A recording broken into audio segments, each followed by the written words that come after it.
Қазақстан Республикасының салық кодексіне сәйкес әр кәсіпкер салықты төлеуге және салық есептілігін уақытылы тапсыруға міндетті.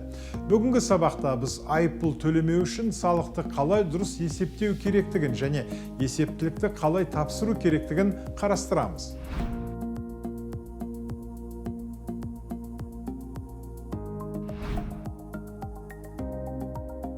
Оңайлатылған декларация бойынша жұмыс істейтін кәсіпкерлер әр жарты жыл сайын 910 формасын тапсырады. Бірінші жарты жылдықтың есебі 1 шілдеден 15 тамызға дейін өткізіліп, салық 25 тамызға дейін төленеді. Ал екінші жарты жылдықтың есебі 1 қаңтардан 15 ақпанға дейін тапсырылып, салық 25 ақпанға дейін төленеді. Салық декларациясын салық комитетінде де, мемлекеттік кірістер комитетінің сайтында да толтыруға болады. Ол үшін сізге электрондық сандық қолтаңба қажет.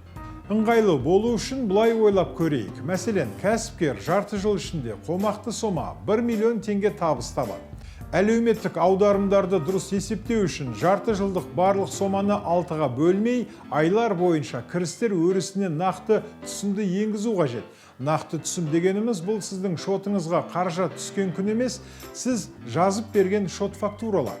Сонымен есептейік. Оңайлатылған декларация бойынша салық мөлшері кірістің 3%-ін құрайды. Яғни 1 миллион теңге 3%-ға көбейтіледі. Нәтижесінде 30 мың теңге шығады.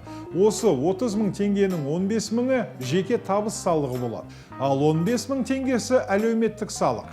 Әлеуметтік салықты әлеуметтік аударымдар сомасына азайтуға болады. Әлеуметтік сақтандыру жарналары келесідей есептеледі. Осы жылы белгіленген ең төменгі жалақы мөлшерін аламыз. 2019 жылы бұл 42.500 теңгені құрап отыр. Оны 3,5%-ға көбейтіңіз. Ол әр ай үшін 1488 теңгені құрайды.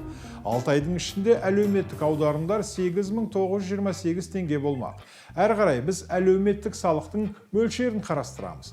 15 мың теңгеден 8928 теңгені алсақ, 6072 теңге қалады. Кәсіпкер әлеуметтік аударымдар үшін кіріс мөлшерін ең төменгі жалақыдан 1-ден 50-ге дейін өзі таңдай алады. Әдетте бәрі артық төлемеу үшін төменгі жалақы мөлшерлемесін санайды. Сонымен қатар кәсіпкер міндетті зейнетақы жарналарының мөлшерін есептеуі тиіс. Бұл төлемдер 3%-ға кірмейді. Зейнетақы аударымдары ең төменгі жалақының 10% ретінде есептеледі. Дегенмен де кәсіпкер зейнетақы қорына қанша ақша аударатынын өзі таңдай алады. Ереже бойынша есепке 1-ден 7-ге дейінгі ең төменгі жалақы алынады. Яғни ай сайын сіз 4250 теңгеден бастап 29750 теңгеге дейін аудара аласыз. Әдетте кәсіпкерлер ең төменгі жалақымен санайды. Біздің мысалымыз бойынша ай сайынғы зейнетақы аударымының мөлшері шамамен 4250 теңгені құрайды. Жарты жылда біздің кәсіпкер 25500 теңге төлеуі тиіс. Есеп беру нысанын мемлекеттік кірістер комитетінің сайтында толтырған кезде бастапқы деректерді енгізу кезінде жүйе барлық параметрлерді дербес анықтайды.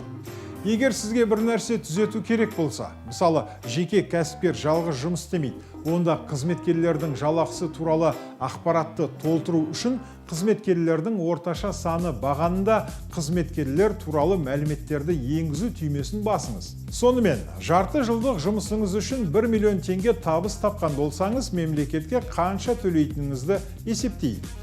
Жеке табыс салығы 15 мың теңгені құрайды. Әлеуметтік салық 6072 теңге. Әлеуметтік аударымдар 8928 теңге. Зейнетақы аударымдары 25500 теңге. Нәтижесінде 55500 теңге болады. Сіздің табысыңыздың өсуімен қатар жеке табыс салығы мен әлеуметтік салық мөлшері қоса өсетіні қаперіңізде жүрсін.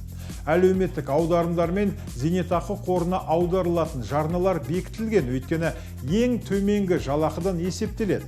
Шоттың ыңғайлылығы үшін сізге келіп түскен ақшаның 3%-ын және зейнетақы аударымдарына 25 мың теңгеге жуығын шотта қалдырыңыз. Егер сіздің 6 айдағы кірісіңіз 24038 айлық есептік көрсеткіштен асса, онда сіз автоматты түрде жалпы белгіленген режимге ауысасыз. 2019 жылы бұл шамамен 60 миллион 700 мың теңге. Егер сіздің табысыңыз 30 мың айлық есептік көрсеткіштен асса, онда сіз қосымша құн салығын төлеу режиміне көшесіз. 2019 жылы бұл 75 миллион 750 мың теңгені құрады. Бұл орайда сізге қосымша 12% кірісті төлеу қажет болады. Кәсіпкер жеңілдетілген декларация бойынша бухгалтерлік есепті жүргізбесе де, ол есепке алу мен алғашқы құжаттарды жүргізуге және салық салу объектілері туралы мәліметтерді хронологиялық тәртіпте сақтайтын салық есебін жүргізуге міндетті.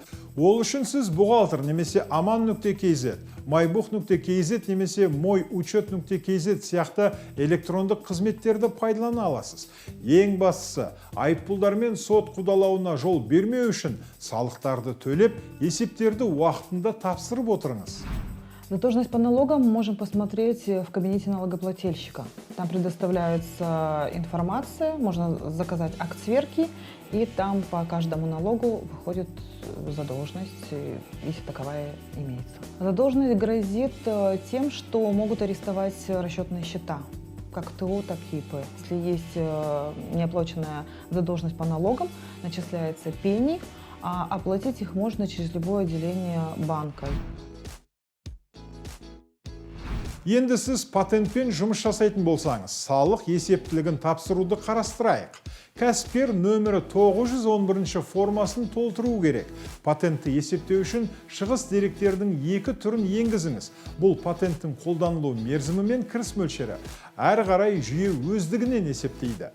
Мысал үшін, 1 миллион теңге көлеміндегі түсімді алайық. Бұл жағдайда жеке табыс салығы 10 мың теңге немесе кіріс сомасының 1%-ын құрайтын болады. Әлеуметтік аударымдардың сомасы 17.856 теңгені құрайды. Бұл осы жылға белгіленген ең төменгі жалақының 3,5%-ын құрайды. 2019 жылы бұл 42.500 теңге шамасында болды, яғни әр ай үшін 1488 теңге болады. Міндетті зейнетақы жарналарының мөлшері де ең төменгі жалақыдан есептеледі және 51 мың теңгені құрайды. Патент бойынша жұмыс істеу бұл шағын істі жүргізудің ең оңай жолы. Патент бойынша есептілікті тапсыру ең қарапайым операция, өйткені сізден ай сайынғы кірістер туралы деректер талап етілмейді. Патент режимі сіздің табыстарыңыз бір жылға айқын көрсетілген кезде ыңғайлы. Мысалы, сіз үй жайды жалға бергенде, сіз қандай жалгерлік төлем болатынын және өзіңіздің жылдық табысыңызды есептей аласыз. moyuchet.kz сайтында патент салығын автоматты түрде тегін есептеу мүмкіндігі бар. Патенттің артықшылығы салықты жылына бір рет төлейтіндігіңіз, фискалды чектер мен кассалық аппараттың болуы міндетті емес. Для товарищества ограниченной ответственности не нужно экономить на бухгалтере, потому что есть нюансы, есть вопросы, касающиеся налогообложения, проверок. Каждый индивидуальный предприниматель может сам сдавать отчетность, оплачивать налоги. Тут нету никаких таких прям моментов, если, опять-таки, человек в этом разбирается. Если не разбирается, то, в принципе, он может взять бухгалтера как на аутсорсинг, как на договор гражданско-правового характера. Қорытындылайық. Салық есептілігін тапсыру қиын емес, тек бір рет түсініп алу керек. Егер бухгалтерия сіздің қолыңыздан келмесе, онда бұл істі құзыретті адамға тапсырыңыз немесе онлайн ресурстарды қолданыңыз. Жеке кәсіпкерлік бухгалтерлік есеп жүргізуге міндетті болмаса да, салық есептілігін дұрыс толтыру үшін сіз табысыңыз бен шығындарыңызды жазуыңыз керексіз. Өйткені дұрыс толтырылмаған салық есептілігі Қазақстан заңдары бойынша жауапкершілікке әкеп соғады. Келесі сабақтарда көріскенше.